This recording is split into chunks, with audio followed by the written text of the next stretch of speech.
Welcome back to 843 TV. We are now joined by the Mayor of Beaufort, Mr. Billy Keyserling. Billy, thanks for joining us today. Thanks for having me, Will. And we're talking Water Festival here today, and it's the 59th annual Water Festival, and by my math, that's 1955. Beaufort's changed a little bit. I was 7 years old. The Water Festival, for those who don't remember, most of you weren't born by then, except for Jolie, used to take place in what we call the parking lot, which was known as Freedom Mall, and there was a bandstand. It was a 3-day event. It started by really came together around sailing.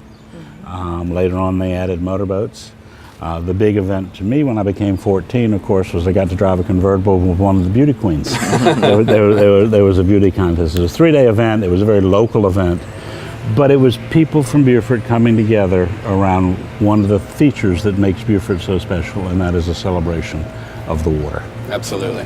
And so it's a fun-filled event, and it has certainly changed over the last 59 years. I imagine so. And what is the festival? I mean, obviously it's a tradition, but it engages the community, and it provides a little injection of business into our local businesses. It brings a lot of business to the city.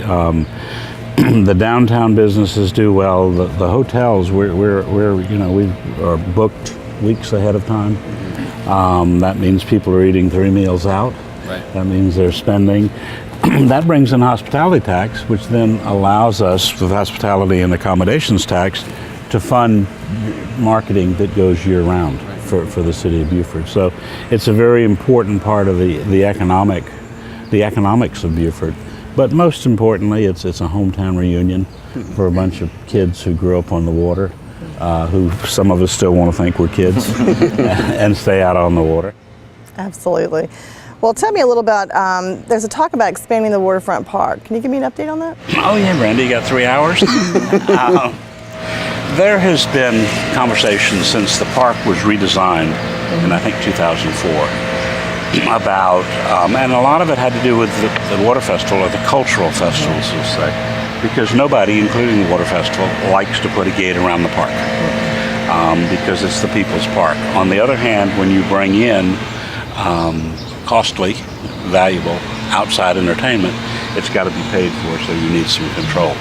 And so when the park was being redesigned in about 2004 for its restoration, there was an idea to create a big field at the west end of the park that would be more easily gated, more easily serviced, leaving the principal part of the park, which is supposed to be was planned to be more passive, open to the public. Also would make staging easier because you'd have access to where you wanted to be. Bottom line is, in 2004, we didn't have money to pay for the restoration, no less the expansion. Fast forward 9 years, and the redevelopment commission with the city said, what is it we can do to make downtown more vital? What is it we can do to make it more year-round vital? And we came up with ideas of maybe redeveloping that part of the park. Public said no, council said fine. So we now have on the capital sales tax list, which is not moving too quickly, the actual expansion of the park into a venue that would be appropriate for bigger groups, as well as going out and throwing frisbees, or playing with your dog, or letting your children run, or a pickup football game, or something like that.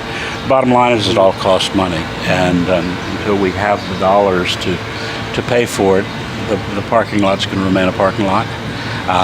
It serves a purpose. People would rather look at that than buildings.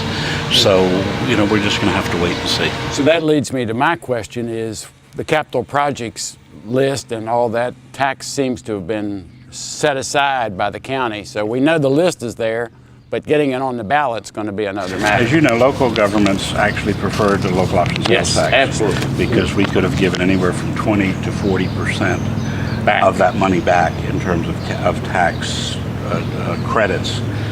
County council said they wanted they wanted to do a capital sales tax. The city said, okay, we've heard from the people, they want a park, so we put the park and a parking lot, which is necessary if you're going to move the park.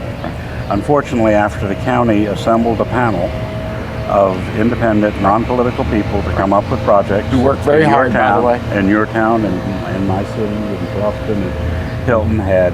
The county council seems not to like it, and therefore is basically in the process of killing it. There's an effort, meeting that had last week, and will continue the week, to try to resurrect it, because if the county council said they asked all these people to do the work, Right. and all the people are asking for is a chance to vote. Yeah, and I think they need the chance to check the ballot. I mean, That's right. let the people If decide. you're going to let the people be heard, let them be heard. Yeah. Well, something a little less controversial is the Water you. Festival. What's your favorite event, and what else is new this year? My favorite event of the Water Festival, believe it or not, is a talent show. And it's not because everybody there is going to be a winner on a major reality TV show. entertainment show, but it brings the community together, like the Low Country Supper, but even more so. You've got brothers, sisters, cousins, aunts. The park is full. I think it's the biggest night It is one of our in the biggest park nights. because so many people come to watch that child, that brother, that sister entertain. But what I think is most exciting this year is not a nighttime event, and that is the Dragon Boat, which is really only a little over 2 years, the Dragon Boat movement, to raise money, to bring awareness to cancer, to raise money for victims, for victims, for survivors, and for research. This group has just morphed from a few people very, very quickly. And so we're going to have 51 some odd teams. 37 was the goal. 37 is what I heard. Yeah. 37 teams. One of the issues, and where they can need some help, is while they've gotten companies or individuals or foundations to sponsor the teams, is they're still looking for paddlers. So, Joe, if you and I can get from the parade to there fast enough, we'll be on opposite boats and we'll paddle our way, and hopefully not drift backwards under the bridge. Billy, thank you so much for joining us. We appreciate you being here. Happy to be here. Happy to be part of the Water Festival. Great. And we'll be right back with more 843 TV.